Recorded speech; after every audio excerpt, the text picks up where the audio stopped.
जालिमों ने गोलियां चलाई और यह समझा कि ओवैसी मर जाएगा, मगर जालिमों तुम फिर से चलाओ जब तक मेरा अल्लाह नहीं चाहेगा,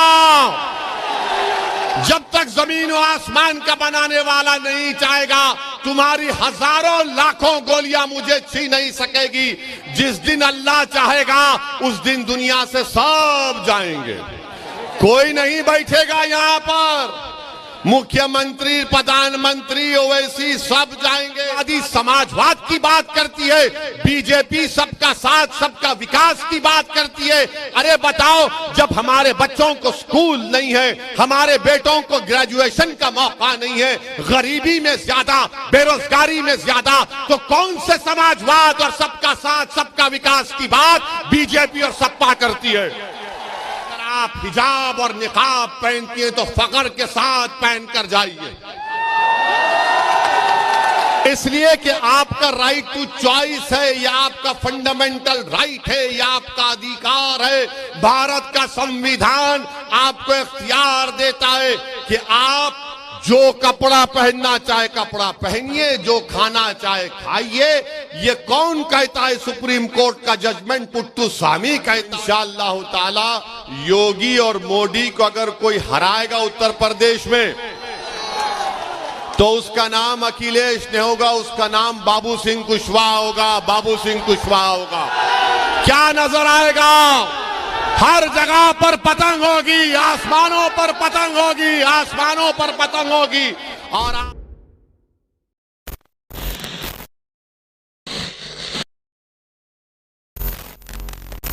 मजलिस-ए-इत्तेहादुल मुस्लिमीन अगर उत्तर प्रदेश को आई है और ओवैसी आपके दरमियान में आया है, तो मैं यहां पर सियासत या राजनीति के जरिए तिजारत या दौलत कमाने के लिए नहीं आया हूं। मैं अगर यहां पर आया हूं तो अल्लाह के फजलो करम से आया हूं। मैं यहां पर आता रहूंगा तो अहले दिल की दुआओं की वजह से आता रहूंगा, और मेरे आने का मकसद यही है और यही रहेगा कि आपको नेता बनाया जाए, आपको अपना हिस्सा मिले। सामाजिक न्याय और हिस्सेदारी की जब बात ओवैसी और बाबू सिंह कुशवाहा करते हैं तो हमारा मानना यह है कि राजनीति में भी हमको अपना हिस्सा मिलना चाहिए, शिक्षा में भी मिलना चाहिए, नौकरियों में भी मिलना चाहिए और ठेकेदारी में भी मिलना चाहिए। मगर बीजेपी और सपा के लोग अल्पसंख्यक समाज और अति पिछड़ा समाज उनको हिस्सेदारी नहीं देना चाहते। वो ये चाहते हैं कि अल्पसंख्यक समाज के लोग समाजवादी पार्टी के लिए दरी बिछाएं, अपने पीठ पर लाठियां खाएं और अखिलेश यादव मलाई खाएं। ये अब नहीं होने वाला है। बीजेपी की सरकार सबका साथ सबका विकास सबका विश्वास ये चीखें मार मार कर कहती है, मगर बीजेपी के चीफ मिनिस्टर बाबा ने सिर्फ अपने ही समाज का साथ दिया, उत्तर प्रदेश में किसी और का साथ नहीं दिया। वैसे ही जब समाजवादी पार्टी की सरकार बनती है तो समाजवाद के नाम पर अखिलेश अपने परिवारवाद को आगे बढ़ाते हैं।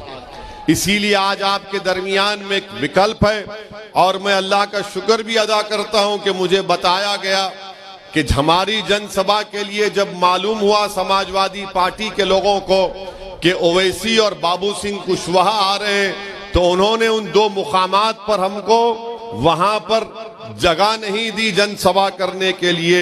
मगर आप देखिए कि अल्लाह का इतना बड़ा करम है कि हमको जगह कहां मिली? एक वली के आस्थाने के सामने जगह मिली। हमको जगह कहां पर मिली? एक दरगाह शरीफ के सामने हमको जगह मिली, और हजरत हाजी शरीफ रहमतुल्लाह अलैह की खानकाह और उनकी दरगाह के सामने इस दीवाने को जालिमों के खिलाफ आवाज उठाने की और मजलूमों के हक की आवाज उठाने का मौका मिला। तो मैं समाजवादी पार्टी के कमजोरों का शुक्रिया अदा करता हूं। इससे मुबारक जगह मुझे नहीं मिल सकती थी कन्नौज में। अब मैं जब अल्लाह से दुआ करूंगा तो अल्लाह को अपने नबी का भी वास्ता दूंगा और इस वली का भी वास्ता देकर दुआ करूंगा। तो मेरे अजीज दोस्तों और बुजुर्गों, ये हमारी पहली कामयाबी आपको हमको मिल चुकी है कि कन्नौज में आए हैं तो यहाँ पर दरगाह शरीफ में हाजी शरीफ के आस्थाने के सामने ये गुनाहगार खड़े होकर आपकी बात करने का मौका मिल रहा है। तीसरी बात यह है कि बीजेपी को इंशाअल्लाह ताला योगी और मोदी को अगर कोई हराएगा उत्तर प्रदेश में तो उसका नाम अखिलेश नहीं होगा, उसका नाम बाबू सिंह कुशवाहा होगा, बाबू सिंह कुशवाहा होगा। और मैं कन्नौज की विधानसभा के तमाम जिम्मेदारों से, यहाँ की माँ और बहनों से, यहाँ के बुजुर्गों से, यहाँ के नौजवानों से, यहाँ के गरीबों से, यहाँ के अति पिछड़ा समाज के जिम्मेदारों से अपील कर रहा हूँ कि ओवैसी और बाबू सिंह कुशवाहा एक जगह खड़े हो गए हैं, अपने दिलों को मिला चुके हैं। अब आपको भी 20 तारीख को ओवैसी और कुशवाहा को कामयाब करना है ताकि उत्तर प्रदेश में सामाजिक न्याय की लड़ाई को हम लोग आगे लेकर जाएं और आपको अपना हिस्सा दिलाएं। आपको भागीदारी में परिवर्तन मोर्चा को कामयाब करने के लिए ओवैसी और कुशवाहा जमा हो चुके हैं। एक मंच पर खड़े होकर मैं आपसे अपील कर रहा हूं कि आप मतदान में मेरे भाई डॉक्टर सुनील दिवाकर को अपने वोट से कामयाब करिए। यहां से जब डॉक्टर सुनील दिवाकर की कामयाबी होगी तो सही मानों में सेकुलरिज्म की कामयाबी होगी। बीजेपी और समाजवादी में कोई फर्क बाकी नहीं रहा। अखिलेश और बाबा एक सिक्के के दो रुख हैं, इनमें दोनों में कोई फर्क नहीं है। अगर आप बाबा से पूछेंगे तो बाबा बोलेंगे ओवैसी उत्तर प्रदेश में तालिबानी मानसिकता को आगे बढ़ा रहा है। अगर आप अखिलेश से पूछेंगे कि बताओ जो मुस्लिम खवातीन अपनी पसंद से अगर हिजाब और निकाब पहनती हैं तो अखिलेश बोलेंगे सुनाई नहीं दे रहा है। देखा आपने वीडियो को वो अखिलेश का। अब कब तक इतर लगाएंगे अखिलेश को? मुझे लगाओ इतर, मैं तुम्हारी खुशबू को पूरे उत्तर प्रदेश और पूरे देश में लेकर जाऊंगा। अब इतर लगाना छोड़िए, अब इतर मत लगाइए समाजवादियों को। इनको आपके इतर की अहमियत नहीं मालूम, ना इनको खुशबू मालूम। ये सिर्फ गंदगी को फैलाना चाहते हैं, नफरत को फैलाना चाहते हैं। तो इसीलिए आपसे अपील करने आया हूं कि मुत्तहिद हो जाइए। ओवैसी और कुशवाहा पूरे उत्तर प्रदेश में एक होकर खड़े हो गए तो अखिलेश और बाबा की नींद हराम हो चुकी है। ये देख रहे हैं ये कौन है कि ओवैसी और कुशवाहा एक जगह खड़े हो चुके हैं। तो इनको समझ में नहीं आ रहा कि कैसे इनको रोका जाए। मगर याद रखो इंशाअल्लाह ताला अब हम रुकने वाले नहीं हैं। अब हम आगे बढ़ते जाएंगे और समाजवादी पार्टी के लोग हमारे जाने के बाद जैसा शैतान दिमाग में आके खुश करता है ना, वैसा बोलेंगे।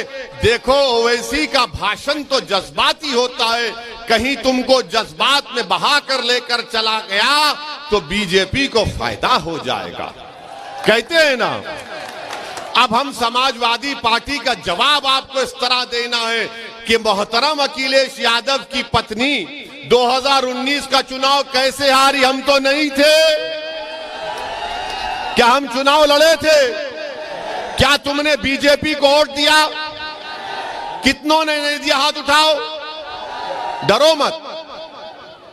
तब भी कैसे जीत गया बीजेपी वाला?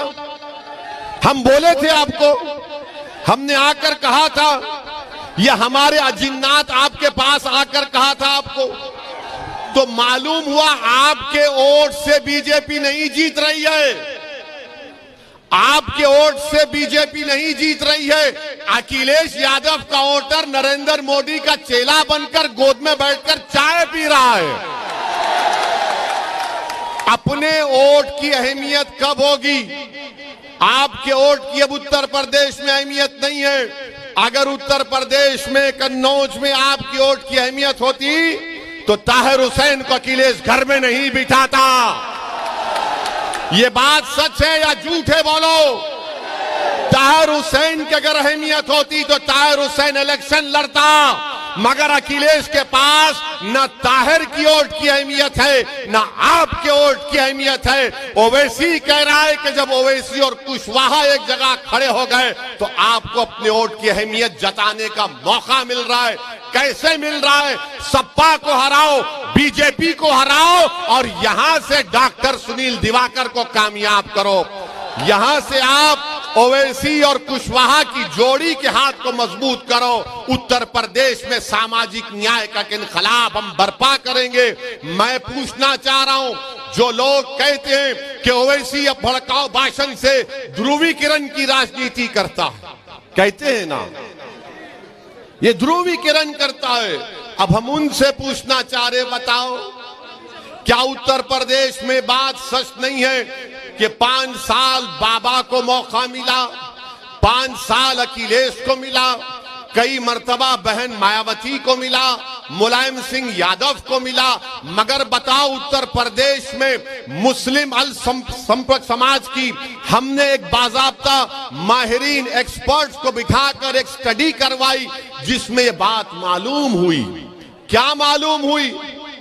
पूछो समाजवादी बीजेपी वालों से कि उत्तर प्रदेश में सबसे गरीब अगर कोई है अल्पसंख्यक समाज का मुसलमान है, सबसे ज्यादा बेरोजगार अगर कोई है तो अल्पसंख्यक समाज का मुसलमान है, सबसे कम 2 एकड़ जमीन किसी के पास है तो अल्पसंख्यक समाज का मुसलमान है, सबसे ज्यादा बच्चियां और बच्चे स्कूल के बाहर हैं तो मुसलमान समाज के, सबसे कम कोई ग्रेजुएट है तो मुसलमान सिर्फ 3% है। उसके बावजूद भी समाजवादी समाजवाद की बात करती है, बीजेपी सबका साथ सबका विकास की बात करती है। अरे बताओ, जब हमारे बच्चों को स्कूल नहीं है, हमारे बेटों को ग्रेजुएशन का मौका नहीं है, गरीबी में ज्यादा, बेरोजगारी में ज्यादा, तो कौन से समाजवाद और सबका साथ सबका विकास की बात बीजेपी और सपा करती है?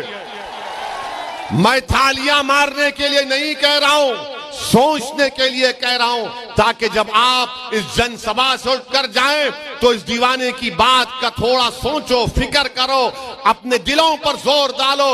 याद रखो, भारत की राजनीति में गरीबों को, मजलूमों को, पिछड़ों को भीख मांगने से हक नहीं मिलता, लड़ने से मिलता है। और ओवैसी लड़ने के लिए तुम्हारे दरमियान में खड़ा है। क्या तुम मेरा साथ दोगे? क्या आप अपना साथ दोगे? ये आपकी लड़ाई है, मेरी लड़ाई नहीं है। मैं अपनी जिंदगी की फिक्र नहीं करता हूं, मेरी जिंदगी की कोई अहमियत नहीं है उत्तर प्रदेश के गरीब, कमजोर और मजलूमों के सामने। जालिमों ने गोलियां चलाई और यह समझा कि ओवैसी मर जाएगा, मगर जालिमों तुम फिर से चलाओ जब तक मेरा अल्लाह नहीं चाहेगा, जब तक जमीन और आसमान का बनाने वाला नहीं चाहेगा।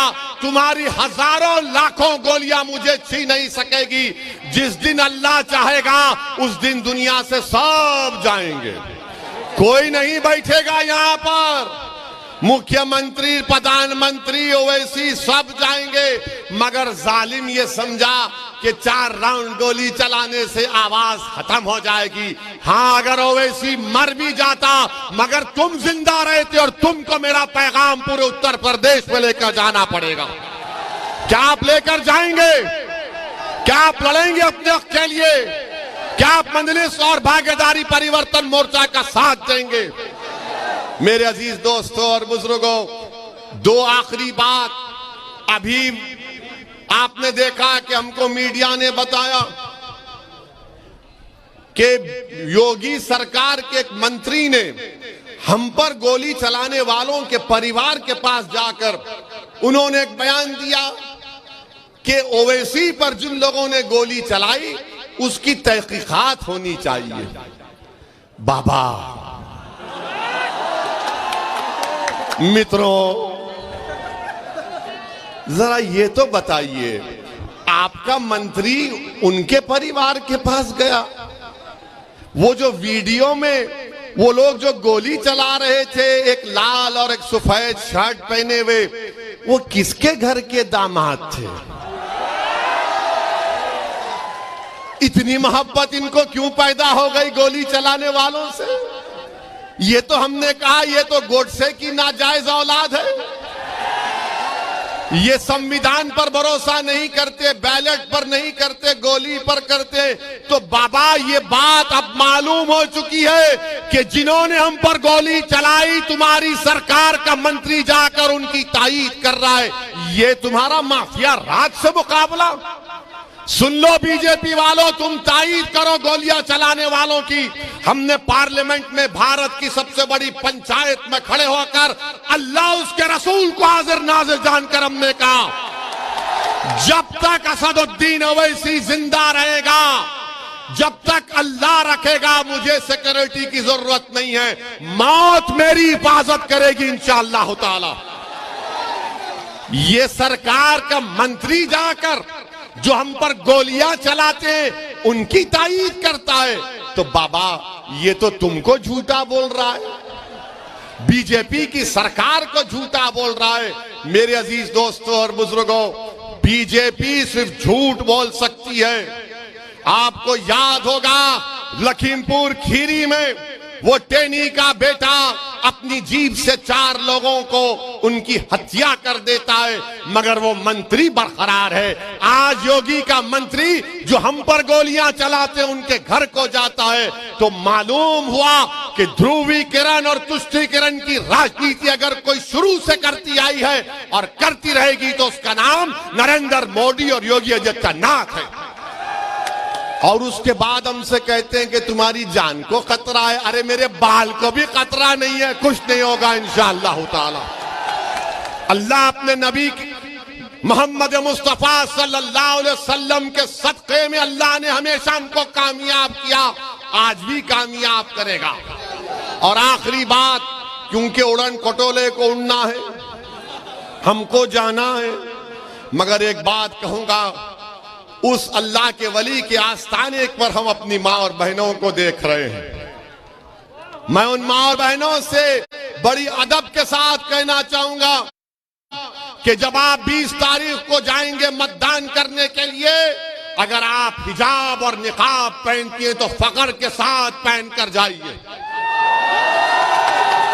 इसलिए कि आपका राइट टू चॉइस है, यह आपका फंडामेंटल राइट है, यह आपका अधिकार है।